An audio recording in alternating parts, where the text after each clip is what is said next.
Bien, leamos Jeremías 33:3. Clama a mí y yo te responderé, y te enseñaré cosas grandes y ocultas que tú no sabes. Usted no tiene ningún fracaso en su vida que, cuando se lo analiza apropiadamente, no sea un fracaso en la oración. No hay un pecado en mi vida o en su vida que la oración apropiada no hubiera podido evitarlo. No hay ninguna necesidad en mi vida o en su vida que la oración adecuada no pueda solucionar. Si algo es la oración, entonces es casi todo. Y sin embargo, muchos de nosotros tenemos dificultades al orar. Y les hablo como un hombre que nunca en la vida he estado satisfecho con mis oraciones. Y yo creo que usted tampoco está satisfecho con las suyas. Para muchos de nosotros es un ejercicio que lo hacemos más como obligación. Para otros puede ser una alternativa para la acción o una excusa para la ociosidad. Pero para una gran mayoría es una fuente de poder no aprovechada. Ahora, su vida espiritual o la mía no se levantará por encima de nuestras vidas de oración. Por eso debemos aprender cómo orar. En este pasaje de las Escrituras, Jeremías está en problemas. Y está en problemas por predicar la verdad. Sedequías, el rey, lo ha puesto en prisión. Y ahí en la prisión, Dios misericordiosamente le habla y le invita a orar. Y este es el trasfondo de Jeremías 33:3, donde Dios dice: clama a mí, y yo te responderé. Quiero que note conmigo la orden o mandamiento que Dios dio. No dijo el pedido o la invitación, sino el mandamiento que Dios dio. Le ordenó a Jeremías que orara. Le dijo: clama a mí. Jesús dijo que los hombres deben orar siempre. Y el apóstol Pablo dijo que debemos orar sin cesar. Este es un mandamiento de Dios Todopoderoso, y es quien Dios toma la iniciativa. Dios le dijo a Jeremías: llámame. ¿Alguna vez ha tenido la tarjeta personal de alguien importante con su número telefónico privado y quien se la dio le dijo: llámame? Una vez un presidente de los Estados Unidos hizo eso conmigo. Bueno, me dijo: si puede hacer esto, déjeme saberlo. Esta es mi tarjeta. Llámeme. Y anotó su número telefónico en esa tarjeta. Ese momento no quise que nadie tocara esa tarjeta. Ahora ya no sé ni dónde está. Pero el punto es que si alguien importante le da su tarjeta con el número telefónico personal, eso es un gran privilegio. Y aquí está el Dios Todopoderoso, llegando hasta donde está Jeremías y diciéndole: llámame. Retrocedamos al capítulo 32, verso 17, para ver la clase de persona que hizo esa invitación. Jeremías dice: oh Señor Jehová, he aquí que tú hiciste el cielo y la tierra con tu poder y con tu brazo extendido. No hay nada que sea difícil para ti. Que haces misericordia a millares y castigas la maldad de los padres en sus hijos después de ellos. Dios grande, poderoso, Jehová de los ejércitos es su nombre. Mi amigo, ese Dios es quien dijo: llámame. Él es quien dio su número privado, Jeremías 33:3, y dijo: aquí está mi número privado, quiero que me llames. Es mi invitación para ti. La mayoría de nosotros no podemos sencillamente tomar el teléfono y llamar a los jefesotes en el gobierno, o en los negocios, o en el mundo del entretenimiento. Pero escúcheme, no hay ni uno solo de ustedes que me están oyendo que no puedan hacer contacto con el cielo.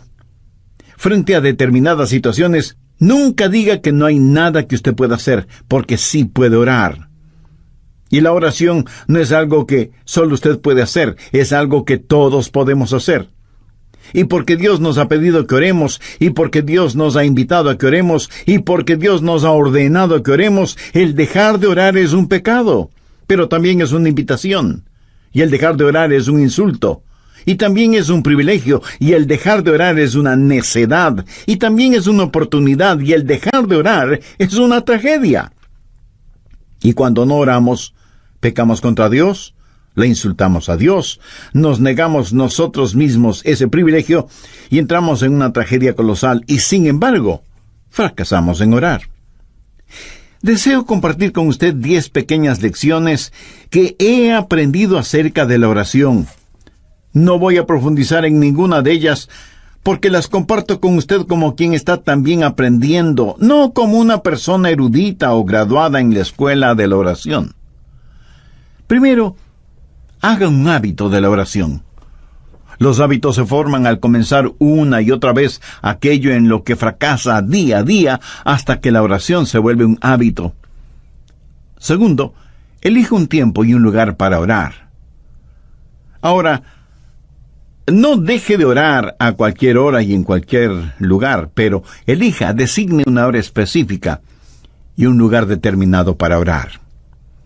Tercero, haga de ese tiempo y lugar lo más óptimo para usted. No lea la biografía de alguien quien oraba a una hora determinada por la mañana o por la noche para tratar de imitarlo.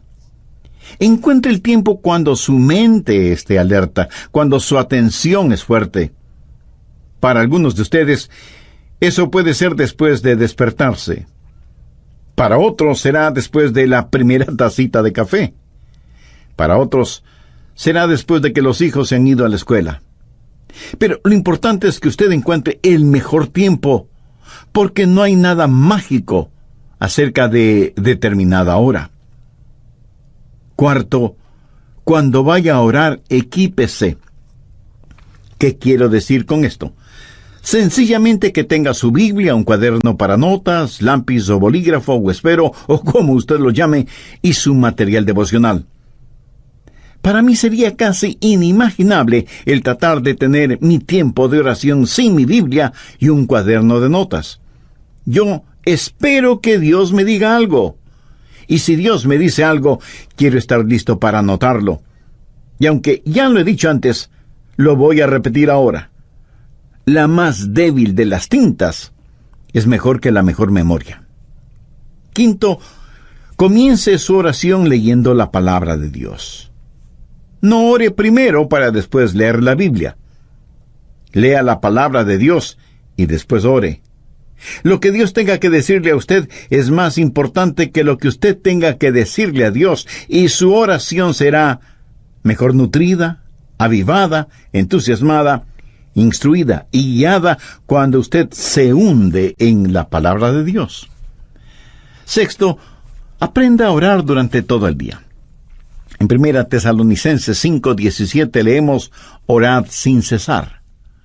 Una de las cosas que me ha bendecido al leer la vida de Dwight L. Moody, quien fuera el Billy Graham de su tiempo, es lo siguiente, dicho por su biógrafo: nunca hizo oraciones largas, pero nunca pasó demasiado tiempo sin orar. ¿No es eso extraordinario? Nunca pasó demasiado tiempo sin orar. La oración fue para Moody un estilo de vida, y cuando algún asunto surgía, él oraba por eso. Yo tengo el hábito de orar por otros pastores cuando leo los boletines de sus iglesias. Oro por las iglesias cuando paso frente a ellas. Oro por las personas a quienes escribo cartas. Y aún mi correspondencia oficial es, para mí, motivo de oración. Leo el periódico buscando oportunidades para orar, no solo por las personas que han sufrido alguna tragedia, sino por aquellos que ocasionaron la tragedia. Y a medida que lee su Biblia, pregunte: Señor, ¿qué significa eso? Explícamelo. Hable con Dios. El otro día yo estuve en mi automóvil y le decía al Señor que le amaba, y comentaba con él una hermosa puesta de sol. Estoy seguro que a Él le agrada el que sus hijos aprecien las cosas hermosas que Él ha creado y que se lo digan. Séptimo, mantenga un registro de sus pedidos de oración y de las oraciones contestadas. Yo no hago esto tan bien como otras personas lo hacen. Tengo un cuaderno y escribo necesidades de oración y pedidos por los que he orado. El otro día estuve revisando uno de esos cuadernos de hace 10 o 15 años atrás, Y fue una bendición increíble el ver cuántas oraciones Dios ha contestado, por algunas de las cuales ni siquiera le había agradecido. Amigo, aumentará su fe si mantiene un registro de sus oraciones, lo que solicita, lo que recibe y cuando lo recibe. Octavo, cuando ora, póngase la armadura de Dios. No faltará quien me pregunte, pastor, pero si voy a orar, ¿para qué necesito ninguna armadura? Porque, mi amigo, la oración es una verdadera batalla. Aunque usted no lo crea, toda la artillería del infierno estará en su contra cuando ora. Quiero decir, justo cuando usted va a comenzar a orar, el perro comienza a ladrar, el bebé llora fuertemente, el teléfono suena, alguien llama a la puerta, los niños empiezan a pelear, algo se quema en la cocina y mil y una cosas más, y usted siente que tiene sueño y su mente comienza a divagar, etcétera, etcétera. ¿Necesita o no ponerse la armadura de Dios cuando va a orar? Definitivamente que sí. Noveno, si usted está solo o sola, ore en voz alta. Hay algo muy especial en orar en voz alta, vocalizando su oración. Por lo menos le ayuda a su mente a no divagar. Si está en un sitio en donde no moleste la privacidad de nadie, ore en voz alta. Ahora, no creo que es una buena idea el orar en voz alta cuando está en medio de una multitud. Alguien pudiera pensar que usted ha perdido un tornillo en la cabeza y pudiera terminar en el manicomio. Ahora, si su mente es como la mía, querrá hacer cualquier otra cosa cuando usted comienza a orar. ¿No ha notado cuán difícil es permanecer enfocado cuando empieza a orar? Y es justo cuando comienza a orar que su mente empieza a pensar, bueno, necesito hacer esto y aquello y lo demás allá. Bueno, tengo un secreto que lo leí en alguna parte, lo puse en práctica y da maravillosos resultados, ya se lo diré. Décimo, si la cosa que distrae su atención de la oración es tan importante y está en su mente, ore por eso.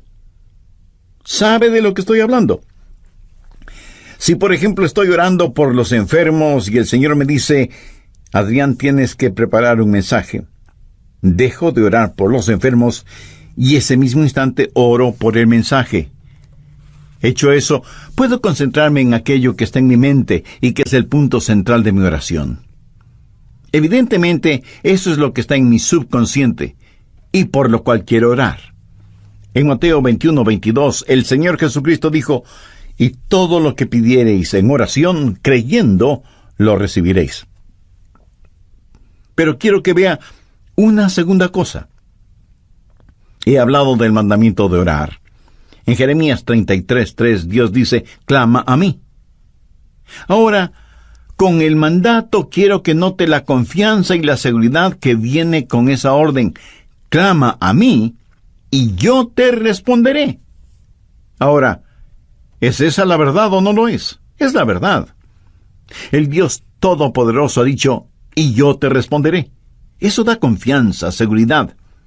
Y sea que usted lo entienda o no, es la verdad. Dios responde cuando clamamos a Él. Dios contesta nuestras oraciones. Es promesa de Dios que cuando le pedimos en oración, creyendo, Él nos contesta. Suponga que usted envía una carta al presidente de su país, quejándose de alguna cosa. Ahora suponga que el presidente, en verdad, lee su carta. Sí, claro. Menos mal que solo estamos suponiendo.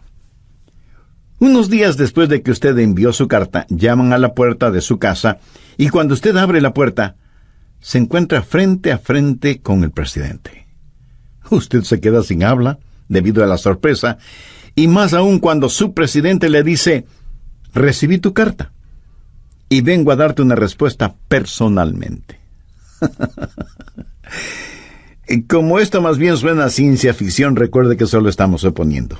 Ahora deje de suponer. Dios mismo ha dicho, yo soy el que personalmente voy a contestarte. Y cuando Dios nos contesta, Él lo puede hacer de 4 maneras. Primero, su respuesta puede ser específicamente entregada, Usted como yo hemos pedido a Dios cosas específicas y las hemos pedido y las hemos recibido tan instantáneamente, tan milagrosamente, tan realmente, que nadie puede convencernos de que eso no fue una casualidad o una coincidencia. Creo que todos oramos en forma general, pero aquellos que hemos caminado este sendero por largo tiempo, hemos orado y hemos recibido respuesta específica e inmediata. Segundo, a veces la respuesta puede ser estratégicamente demorada. O sea, Dios no siempre contesta en forma inmediata. Eso no significa que no vaya a contestar. Dice la palabra de Dios en Isaías 30:18, por tanto Jehová esperará para tener piedad de vosotros. Y con Dios, el momento apropiado es más importante que el tiempo. Por lo tanto, su respuesta puede ser estratégicamente demorada. Tercero, su respuesta puede ser significativamente diferente. Usted puede pedir a Dios algo y Él le dará algo mucho mejor. El apóstol Pablo en 2 de Corintios capítulo 12 dice que tenía un aguijón en la carne y le había pedido a Dios que lo removiera, que le quitara ese aguijón, pero Dios no lo hizo.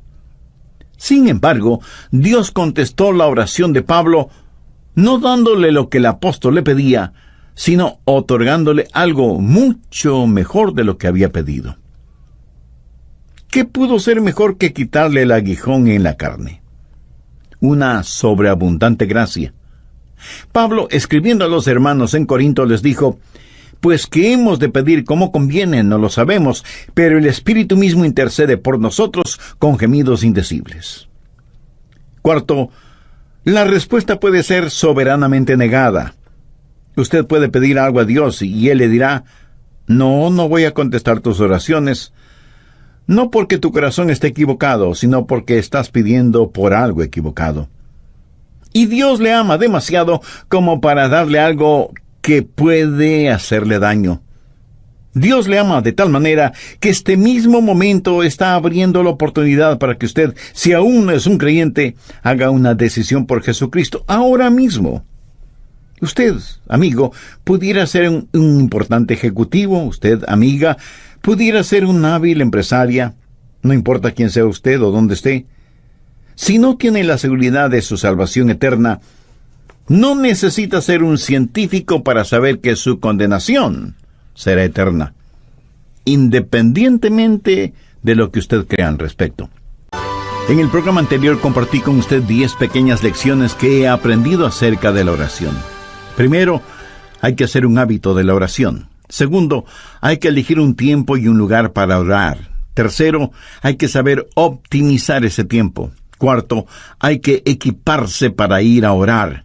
Quinto, hay que leer la palabra de Dios antes de orar. Sexto, hay que saber orar durante todo el día. Séptimo, es bueno mantener un registro de oraciones pedidas y contestadas. Octavo, para orar hay que ponerse la armadura de Dios. Noveno, si usted está solo o sola, ore en voz alta. Y décimo, si lo que le distrae de la oración es importante, ore por eso. También vimos que cuando Dios contesta, lo puede hacer de 4 maneras. Primero, su respuesta puede ser específica e inmediata. Muchos de ustedes, así como yo mismo, a veces hemos recibido respuestas inmediatas a nuestras oraciones. Segundo, su respuesta puede ser estratégicamente demorada. Dios no siempre contesta en forma inmediata. Su respuesta puede demorar, pero siempre será en nuestro beneficio. Para Dios, el momento apropiado es más importante que el tiempo. Tercero, su respuesta puede ser significativamente diferente. Dios le puede dar algo totalmente diferente de lo que usted pidió, pero siempre será algo mucho mejor de lo que fue su pedido. Cuarto, su respuesta puede ser una negativa soberana. Cuando Dios no contesta su petición, no es porque necesariamente haya pecado en su vida, sino porque su petición está equivocada. Y Dios jamás le dará algo que pueda dañarle, no importa con cuánta intensidad se lo pida. Por ejemplo, Una jovencita cristiana puede enamorarse apasionadamente de un joven no creyente, carnal, mundano, pero ella, cegada por lo que cree es amor, le pide a Dios que le dé a ese joven por esposo. No le pide a Dios que el joven se convierta. Dios, para protegerla, le niega su pedido. Ella, de todas maneras, se une a ese joven, y esa es una receta segura para un fracaso matrimonial y espiritual.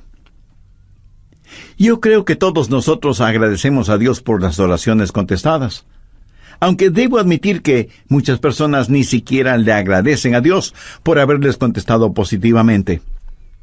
Permítame decirle lo que yo he hecho. Le he agradecido a Dios por las oraciones no contestadas. ¿Usted alguna vez lo ha hecho? Ruth Graham, la esposa de Billy Graham, alguna vez dijo: le agradezco a Dios por las oraciones no contestadas. Si Dios hubiera contestado cada una de mis oraciones, cuando le pedí algo, 5 veces me hubiera casado con el hombre equivocado. Y siempre estamos orando, pidiendo cosas. Señor, esto es lo que quiero. Señor, ¿puedes hacer esto por mí? Y Dios dice: no sabes lo que estás pidiendo. Y pienso en algunos personajes bíblicos que pidieron a Dios que les quitara la vida cuando se vieron frente a dificultades. Moisés fue uno de ellos. Elías también le pidió a Dios que le matara. Y Jonás hizo la misma petición. Nosotros estaríamos ya hecho polvo si Dios contestara todas nuestras peticiones. Clama a mí y yo te responderé. Y la respuesta de Dios puede ser sí, no, te daré algo mejor o espera. ¿Qué he compartido con usted hasta este momento? La orden o mandato, la confianza o seguridad, y finalmente veamos la conquista. Clama a mí y yo te responderé y te enseñaré cosas grandes y ocultas que tú no conoces. Dios se ha revelado a sí mismo como un Dios que puede hacer lo que desea hacer. Veamos nuevamente Jeremías 32:17. Oh Señor Jehová, he aquí que tú hiciste el cielo y la tierra con tu gran poder y con tu brazo extendido. No hay nada que sea difícil para ti. Vamos un poco más adelante hasta el verso 27, en donde Dios presenta sus credenciales, por decirlo de alguna forma. He aquí que yo soy Jehová, Dios de toda carne. ¿Habrá algo que sea difícil para mí? En otras palabras, Dios está diciendo que, siendo como es todopoderoso, Él puede hacer aún aquello que desde nuestro punto de vista humano es imposible hacer. Conozco a personas que tienen dificultad para creer en milagros. Los científicos, por lo general, y con las debidas excepciones, se identifican como ateos o, a lo sumo, agnósticos. Y pregunto, ¿cómo nadie puede tener dificultad con los milagros si cree en la creación? Si usted puede aceptar Génesis 1:1, de ahí en adelante, todo es más sencillo de creer. La gente habla mucho de las leyes de la naturaleza, y realmente no saben de lo que están hablando porque no existe tal cosa como leyes de la naturaleza. Lo que sí existe son las leyes de Dios que la naturaleza obedece. Dios no obedece las leyes de la naturaleza, es la naturaleza la que obedece y con exactitud las leyes de Dios.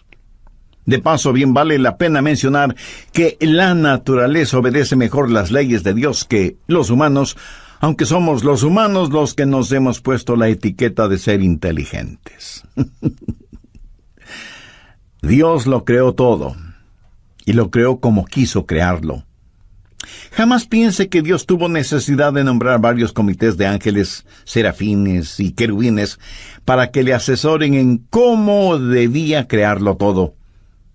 Si tal hubiera sido el caso, a lo mejor nada existiría, porque usted sabe cómo marchan las cosas cuando están de por medio los famosos comités, ¿verdad?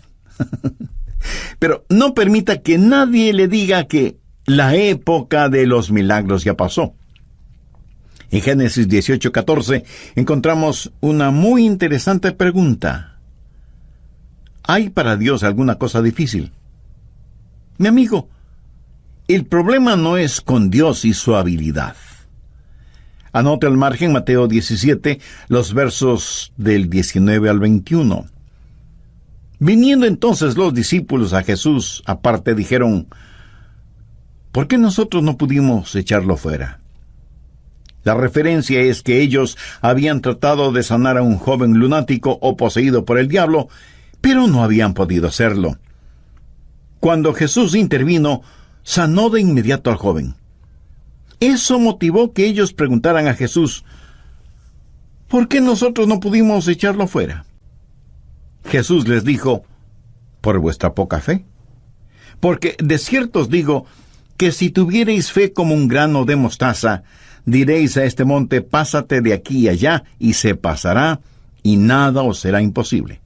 Subraye esa última frase: nada os será imposible. Pero este género se refiere a la posesión demoníaca. No sale sino con oración y ayuno. En otras palabras, Jesús les dijo: la razón por la que mi Padre no les contestó no es porque no tenga la habilidad para hacerlo, sino debido a la incredulidad de ustedes. Porque si tuvieran fe aún del tamaño de un pequeño grano de mostaza, podrían decir a un monte: quítate del camino, y se quitaría. Mi amigo, la más pequeña cantidad de fe es mucho más grande que la más grande dificultad. Dios le dijo a Jeremías: clama a mí, y yo te responderé, y te enseñaré cosas grandes y ocultas que tú no conoces. Yo creo que la idea aquí es algo que usted nunca ha visto, o algo que ni siquiera puede imaginarlo. Y este verso me trae a la memoria Efesios 3, versos 20 y 21, en donde Pablo, pensando en la grandeza del Señor, dice: y aquel que es poderoso para hacer todas las cosas, mucho más abundantemente de lo que le pedimos o entendemos, según el poder que actúa en nosotros, a Él sea gloria en la Iglesia en Cristo Jesús por todas las edades, por los siglos de los siglos. Amén. No hay ninguna oración demasiado difícil como para que Dios no conteste. No hay ningún problema demasiado grande que Dios no pueda resolverlo. No hay persona demasiado perdida como para que Dios no pueda salvarla. No hay promesa demasiado complicada como para que Dios no la cumpla. Clama a mí, y yo te responderé, y te enseñaré cosas grandes y ocultas que tú no conoces. Y si usted me pregunta: si pido a Dios algo que esté fuera de su voluntad, ¿me escuchará? Amigo, debe estar bromeando. Por supuesto que le escuchará, pero no le contestará. Mire lo que dice 1 de Juan 5:14. Y esta es la confianza que tenemos en Él, que si pedimos alguna cosa conforme a su voluntad, Él nos oye. Sabiamente se ha dicho que nada está fuera del alcance de la oración, sino aquello que está fuera de la voluntad de Dios. Ahora, usted no querrá nada que no sea la voluntad de Dios para usted, ¿verdad? Verá, la voluntad de Dios no es algo que tiene que hacer, más bien es algo que quiere hacer. La voluntad de Dios es lo que usted quisiera para usted mismo, si tuviera el suficiente sentido común para quererlo. Dios le ama. Recuerde que la única cosa que está fuera del alcance de la oración es aquello que está fuera de la voluntad de Dios. Pero para Dios no hay problema demasiado grande, ni promesa demasiado difícil, ni personas demasiado perdidas. No hay nada que Dios no pueda hacer. De hecho, al mirar este versículo en Jeremías, clama a mí y yo te responderé, y te enseñaré cosas grandes y ocultas que tú no conoces, está en realidad dentro del contexto de problemas nacionales. ¿Acaso usted no tiene un inquieto sentir acerca de todo lo que está pasando en el mundo de hoy? Dios le está diciendo a Jeremías: mira, Jeremías, todo está bajo control. Ahí está Babilonia. Ahí está el cautiverio. Todas estas cosas van a suceder. En el capítulo 32 de Jeremías, desde el versículo 36, Dios le dice a Jeremías qué es lo que va a pasar, y comienza a hablar acerca de sus planes para Israel, del cautiverio en Babilonia, del regreso a la tierra, del venidero reino de Cristo, y luego le dice a Jeremías que ore. En la oración, nos unimos con Dios en regular las naciones y operar el universo. Y yo realmente no entiendo esto, pero Dios ha dicho lo que va a hacer, y nada de lo que nosotros hagamos podrá detenerlo. Y sin embargo, se nos dice que debemos orar para que venga su reino. Sabemos que un día vendrá, pero se nos dice que debemos orar. Preparando este mensaje acerca de la oración, no pude dejar de pensar qué arma es la oración en tiempos de calamidad nacional, o en tiempos de cualquier clase de calamidad. Varios países del mundo tienen ya cohetes con cabezas nucleares, teledirigidos, y que dan en el blanco con precisión absoluta.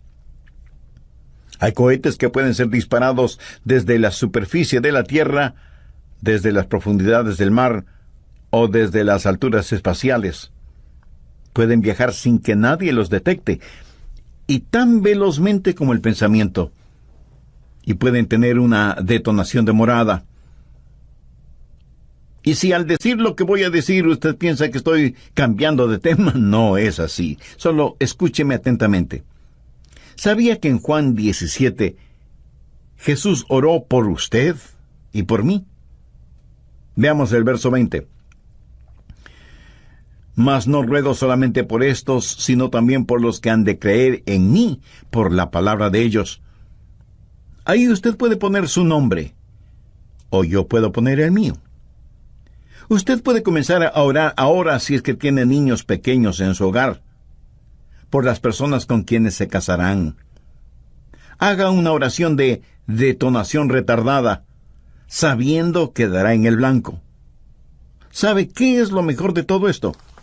Que Satanás no tiene ninguna defensa contra nuestros cohetes espirituales. Tampoco existe un cohete contra la oración. Dios dice, clama a mí en tiempo de problemas, en tiempo de calamidades, y yo te escucharé. Amigo, yo no estoy haciendo esa promesa. Es la promesa de Dios en Jeremías 33:3. Clama a mí y yo te responderé y te enseñaré cosas grandes y ocultas que tú no conoces. Cosas que son mucho más abundantemente de lo que pedimos o entendemos. Mi anhelo es que en su corazón usted pueda decir, Señor, enséñame a orar. No, enséñame cómo orar, sino sencillamente, enséñame a orar. Necesitamos orar. Le agradecería que usted ore por mí, para que mi oración pueda ser más estratégica. No quiero ser un hipócrita acerca de la oración y pedirle que haga algo que yo no lo haga. Profundicemos en nuestra vida de oración y agudicemos nuestro enfoque. Vivimos en días tenebrosos y los hijos de Dios necesitamos orar. La forma de orar es tener la capacidad de decir, Padre, nuestro Padre. Pero Dios no puede ser su Padre, a menos que usted haya nacido en la familia de Dios. Y para eso, la Biblia dice que hay que nacer de nuevo. Cuando usted recibe a Jesucristo como su Salvador y Señor, ese momento Él se vuelve su Salvador, su mediador entre el hombre y Dios el Padre. Cuando lo recibe, usted nace en la familia de Dios y puede orar en el nombre de Jesús. El mismo Señor Jesucristo dijo, si algo pidiereis en mi nombre, lo haré. Pero usted no puede pedir nada en nombre de Jesús hasta que le haya recibido como Señor y Salvador. Si usted todavía no es salvo, puede serlo este mismo momento. Puede tener esa seguridad ahora mismo. Y si entre quienes me están escuchando hay alguien que no conoce a Cristo en forma personal, donde quiera que usted esté, quien quiera que usted sea, Cristo está esperando su invitación para entrar en su corazón y darle vida eterna. La Biblia dice, cree en el Señor Jesucristo y serás salvo. Crea que Él es el Hijo de Dios que pagó por sus pecados, derramando su preciosa sangre en la cruz del Calvario. Crea que Dios, el Padre, le levantó con poder de entre los muertos. Crea que Él no solo puede salvarle, sino que quiere salvarle si solo confía en Él. Si este mismo instante usted confía sinceramente en Él y le recibe como su Salvador y Señor, sus pecados le serán perdonados inmediatamente. Cristo morará en usted permanentemente y el cielo será su morada eternamente. Si tiene ese deseo y necesidad espiritual, le invito a orar una sencilla oración. Use sus propias palabras. Converse con Dios y dígale: querido Dios, anhelo que esta oración pueda llegar a ti. En realidad no estoy acostumbrado a orar. Y no sé si lo que te estoy diciendo es orar o no. En todo caso, vengo a ti porque me reconozco pecador. Estoy perdido espiritualmente y necesito perdón y salvación. Sé que mis pecados merecen tu castigo, pero vengo en busca de tu gracia y misericordia. Señor Jesús, gracias por pagar con tu propia vida la culpa de mis pecados. Gracias por perdonarme, por salvarme, por limpiarme, por darme vida nueva y abundante. Ven a mi corazón. Te recibo como mi Salvador, mi Señor, mi Dios, mi guía, mi amigo. Ayúdame a vivir para ti y por ti. Toma el control total de mi vida y ayúdame a nunca avergonzarme de ti.